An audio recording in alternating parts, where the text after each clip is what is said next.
After being baited by assassins with linguistic depredation techniques, they call impinging on the persona's experience, into becoming an object of observation looking towards on the subject of AIDS. I gave up on a lot of um,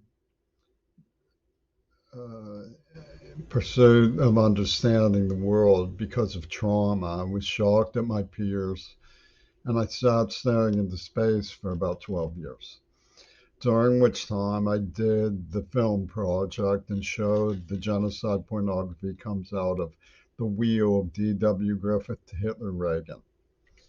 Neither, I've said this before, neither Zelensky or Putin has ever called for the arrest of Gail Burstyn. As a result of that, I assume it's a situation of cahooters. And from all that I can see, I would imagine it's the Ouspensky circle of Queen Elizabeth. Robert Fripp, of whom was with Colin Powell, a known war criminal in the estimation of Noam Chomsky, concerning the destruction of Iraq, which was worse than the Mongols inflicted in the 13th century. Okay, so Chomsky has continued to be intellectually active during that period that I was in shock.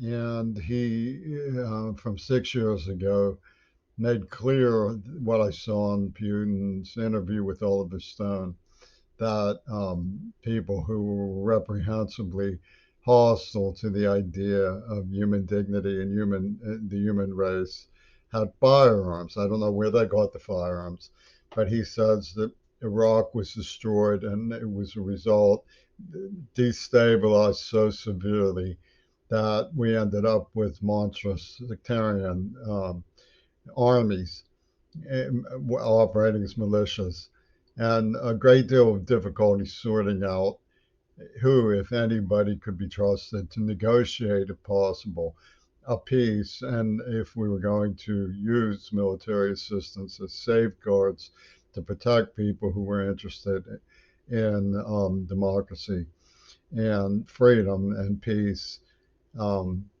as the Russians themselves argued was necessary to pursue. We would have to understand that we were creating problems, in part because we have uh, uh, long-standing hypocrisy towards people we claim we want to protect, but look down on as inferiors.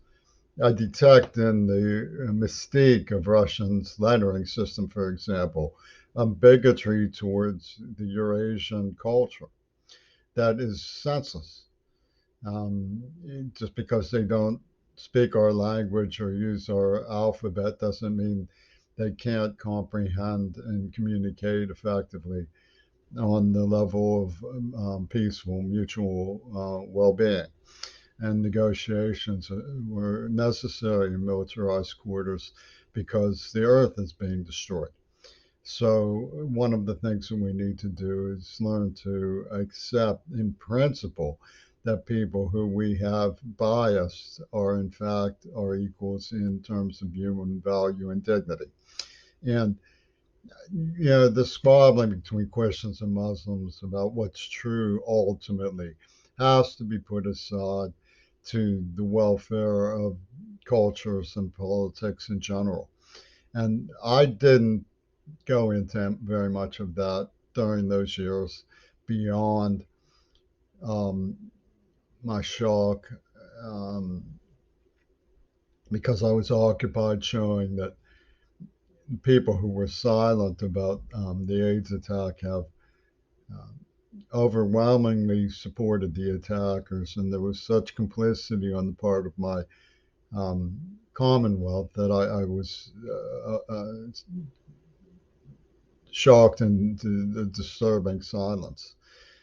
I don't think that you can avoid addressing the fundamentalists united in a fundamentalist tripartite system. Foucault negotiated with the Ayatollah. There was the days of Ghorbanifar selling missiles to raise money for mining Nicaraguan harbors. So, and Daniel Ortega was very parochial. So you had a very strange conflict within a conflict, as though these people were saying, we have problems enough, we should get rid of the social inferiors this way. Well, I have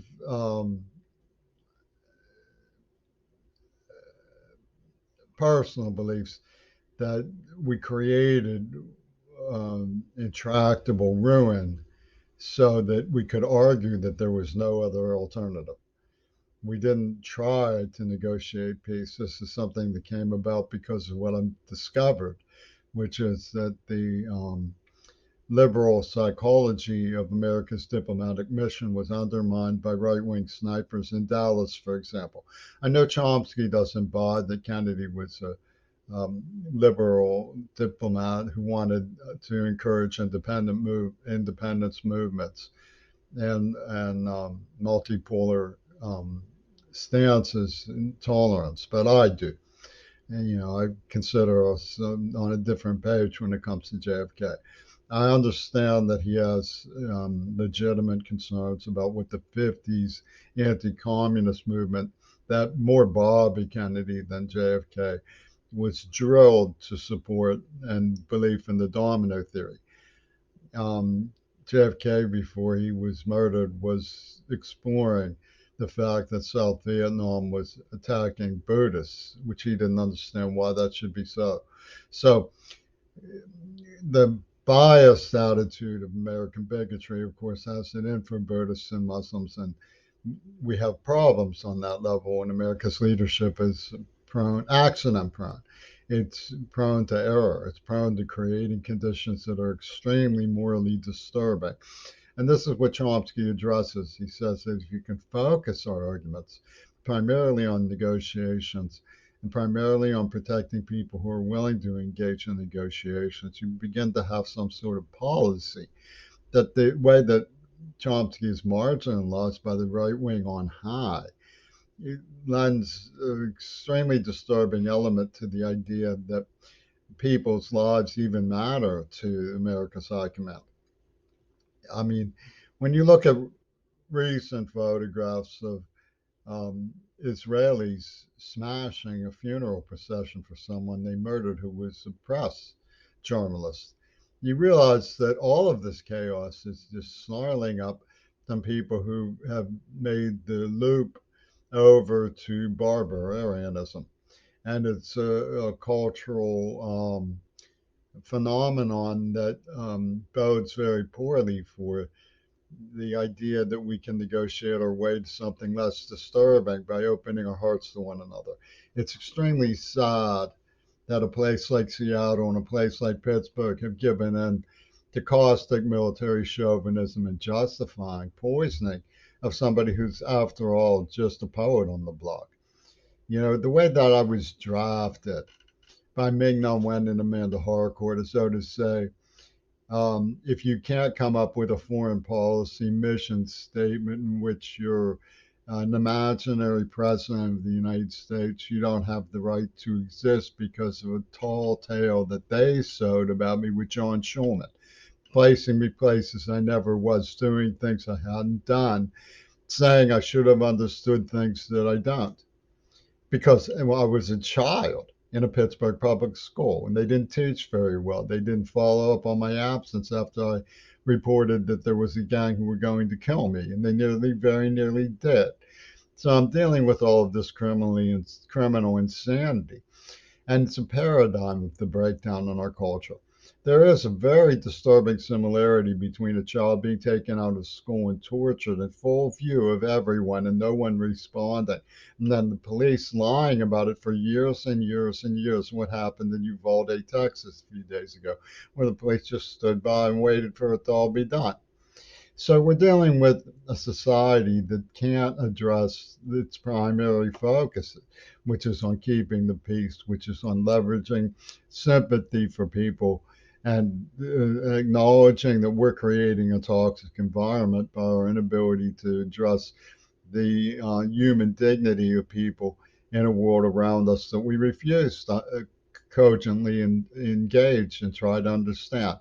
It's not like there aren't people who have some time to read about Muslim society. It doesn't mean that they have to convert to Islam. It just means show some sensitivity for the fact that there are other human beings on the planet.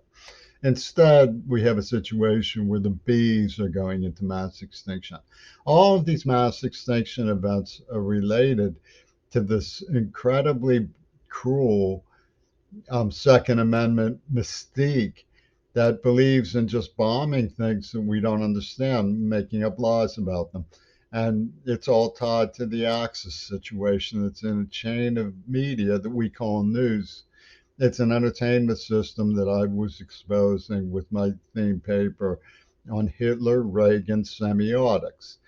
And it's an inescapable fact that it's happened during the Reagan regime, that these people in cold blood and broad daylight robbed our museums, kidnapped our children, tortured me, and wrote a script justifying the murder of Martin Luther King because of Britain's ruling class's immature attitude about um,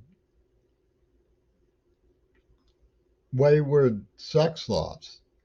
I mean, people get mixed up. And the British come into our society and inundate us with this stuff about sex, drugs, and rock and roll, and then try to pretend that we wouldn't be confused. And what we find is they use me as a human lab rat, and they were developing this fetish system around AIDS. Well, we want to tinker with you intellectually while you explain this, while you explain that, while you explain this, while you explain that. It's like a goblin group of home invasion who's studying the psyche of somebody who they claim was the walrus, which is a symbol of promiscuousness, which is a violation of the holy decree, the Russian Orthodox Church, and of course ISIS. Yeah, so I mean, it's deranged. The people in Seattle and Pittsburgh should be mature. They should say, and the fact that New York's Kremlinopolis comes prancing saying Obama is the pecking order man, the black man gets a Japanese girl, and that's the solution to the grudge phenomenon of the ancestors in Ethiopia is sad stupidity. They were calling that the Elders Project of the UN. And you wonder why I was just staring into space